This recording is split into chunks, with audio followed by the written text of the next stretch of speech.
Halo, nama saya Selin Sarah Maulani dari kelas TBI 3E dengan NIM 191230-160. Di sini saya akan menjelaskan mengenai peran pendidik dan peserta didik. Yang pertama yang akan saya bahas adalah peserta didik. Peserta didik adalah orang atau individu yang berhak mendapat pelayanan pendidikan sesuai dengan minat, bakat, kemampuan yang dimiliki agar dapat tumbuh dan berkembang dengan baik, serta mempunyai kepuasan dalam menerima pembelajaran yang diberikan oleh pendidiknya. Menurut Ketentuan Umum Undang-Undang RI Nomor 20 Tahun 2003 tentang Sistem Pendidikan Nasional adalah sebagian anggota masyarakat yang berusaha mengembangkan potensi diri melalui proses pembelajaran yang tersedia pada jalur, jenjang, dan jenis pendidikan tertentu. Peserta didik memiliki tantangan yang sangat besar. Peserta didik juga dituntut untuk memiliki beberapa kemampuan, seperti mempunyai jiwa kepemimpinan atau leadership, mampu memecahkan masalah atau problem solving, mampu beradaptasi atau berkolaborasi, atau bekerja sama, inovatif, serta kreatif. Lanjut ke peran siswa. Dalam proses pembelajaran sendiri itu memiliki dua dimensi. Yang pertama, aspek kegiatan siswa, dan yang kedua adalah aspek orientasi guru kepada kegiatan siswa. Nah, yang dimaksud dengan aspek kegiatan siswa adalah apakah kegiatan yang dilakukan siswa itu bersifat individu atau kelompok. Sedangkan aspek orientasi guru kepada kegiatan siswa adalah apakah difokuskan kepada individu atau kelompok. Nah, dari dua dimensi tersebut terdapat 4 metode pembelajaran. Yang pertama itu adalah self-study. Self-study adalah aspek kegiatan siswa yang bersifat individu dan aspek orientasi gurunya juga bersifat individu. Model pertama ini memusatkan perhatiannya pada diri siswa. Agar siswa dapat memusatkan perhatiannya, perlu arahan dari diri sendiri dan juga bantuan dari luar, yaitu guru. Siswa juga harus dapat mengintegrasikan ilmu yang sudah didapat ke dalam ilmu yang baru didapat ke dalam ilmu yang sudah dimilikinya. Keberhasilan metode ini itu tergantung pada diri sendiri. Dan yang kedua adalah cara mengajar tradisional. Kalau cara mengajar tradisional ini, aspek kegiatan siswanya bersifat individu dan orientasi gurunya itu mengarah pada kelompok. Kalau pada model kegiatan ini,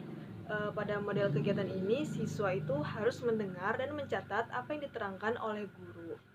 Keberhasilan metode ini rata-rata tergantung pada otoritas guru. Yang ketiga itu aspek model persaingan. Model ini memiliki aktivitas kegiatan siswa yang bersifat kelompok, tetapi orientasi gurunya bersifat individu. Jadi pada model kegiatan ini menekankan agar siswa itu lebih aktif dalam kelompok. Kemudian keberhasilan metode yang ketiga ini tergantung dari adanya siswa itu saling percaya dan saling menghormati. Kemudian yang keempat itu aspek kooperatif dan kolaboratif. Jadi kalau pada aktivitas siswa yang bersifat kelompok dan orientasi gurunya juga bersifat kelompok. Jadi guru itu tidak selalu memberikan tugas-tugas individu, tetapi juga kalau dalam model ini memberikan tugas kelompok. Bahkan pada hasil evaluasi akhir pun guru akan memberikan evaluasi kelompok gitu. Jadi kalau kelompok ini orang yang pandai bisa menjadi tutor kepada orang yang kurang pandai gitu. Karena yang dinilai dalam metode ini bukan hanya individu, tetapi juga kelompok. Terus dari keempat model tersebut itu semuanya itu baik satu sama lain, gak ada yang lebih yang baik yang mana, karena sesungguhnya model yang baik adalah model yang cocok dengan karakteristik materi, kondisi siswa, kondisi lingkungan, dan kondisi fasilitas. Selanjutnya adalah pendidik. Menurut Undang-Undang RI Nomor 14 Tahun 2005 tentang guru dan dosen menetapkan bahwa guru adalah pendidik profesional yang bertugas untuk mendidik, mengajar, membimbing, mengarahkan, melatih, dan mengevaluasi peserta didik pada pendidikan anak usia dini, jalur pendidikan formal, pendidikan dasar, dan pendidikan menengah. Kemudian peran-peran pendidik itu yang pertama tentunya sebagai pendidik. Jadi tugasnya untuk mengarahkan murid-muridnya agar sesuai dengan aturan yang berlaku di sekolah dan norma-norma yang berlaku di masyarakat maupun keluarga. Kemudian yang kedua itu mengajar dan membimbing. Yang ketiga itu pelatih dan penasehat. Maksudnya pelatih itu jadi proses pendidikan dan pelajaran itu memerlukan latihan keterampilan baik intelektual maupun motorik, sehingga membuat guru itu bertindak sebagai pelatih. Karena tanpa latihan itu guru nggak akan menunjukkan penguasaannya, kompetensi dasar, dan tidak akan mahir dalam berbagai keterampilan yang dikembangkan sesuai dengan materi standar.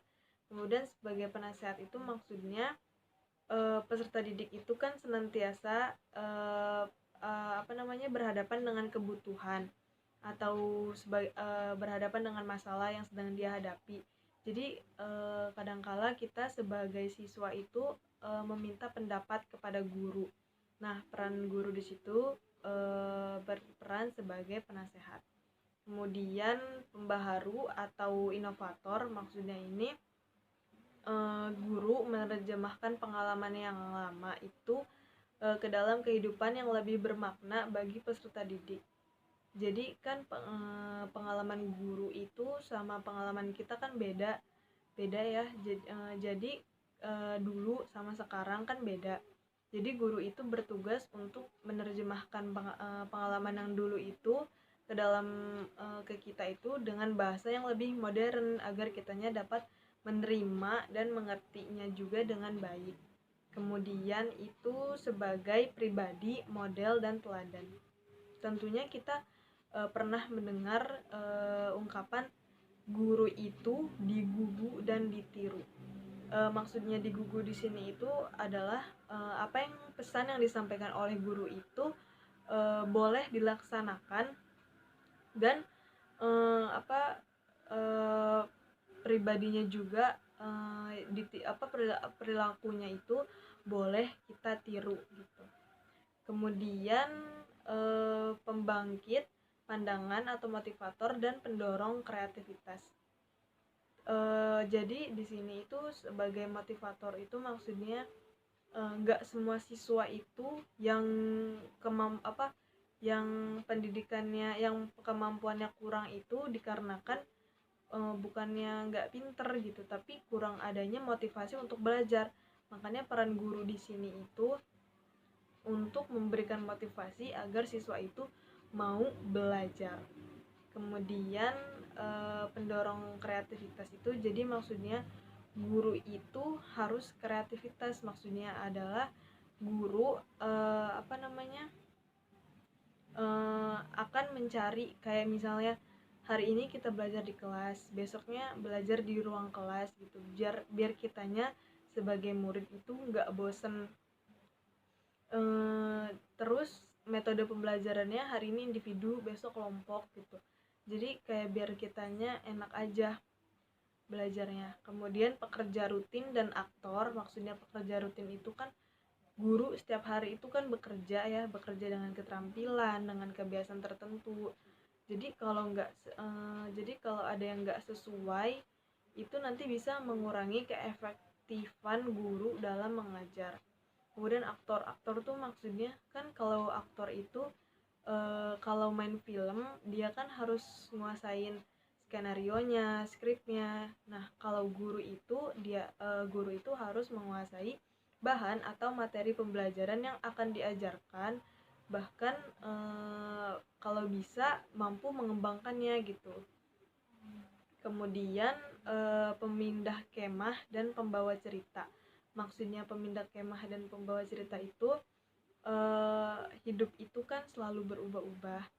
Jadi guru itu pemindah kemah yang sering memindah-mindahkan peserta didik dalam meningkatkan hal lama menuju sesuatu yang baru yang peserta didik alami.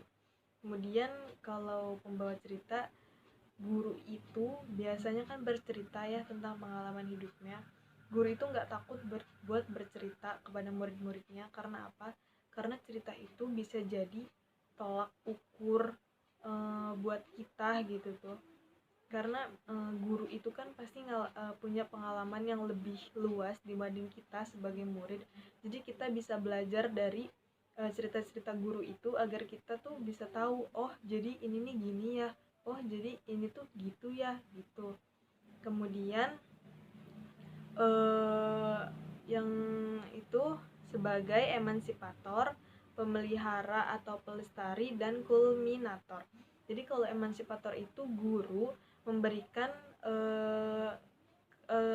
kebebasan kepada semua siswa agar dapat mengembangkan potensi dirinya dengan tidak membedakan suku, bangsa, agama, ras, budaya, ataupun kondisi sosial ekonominya.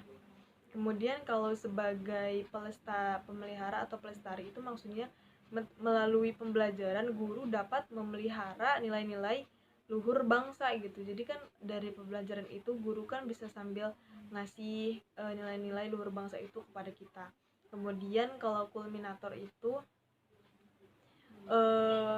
secara bertahap dari awal sampai akhir, dari yang sederhana menuju yang kompleks.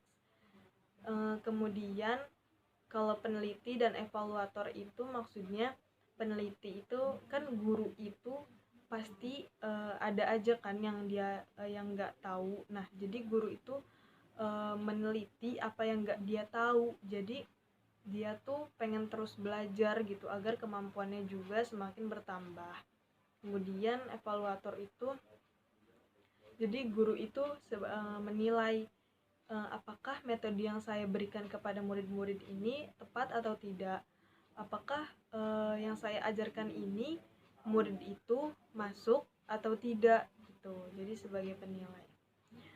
Mungkin itu saja yang dapat saya sampaikan. Kurang lebihnya mohon maaf apabila ada salah-salah kata. Mohon dimaafkan. Wassalamualaikum warahmatullahi wabarakatuh.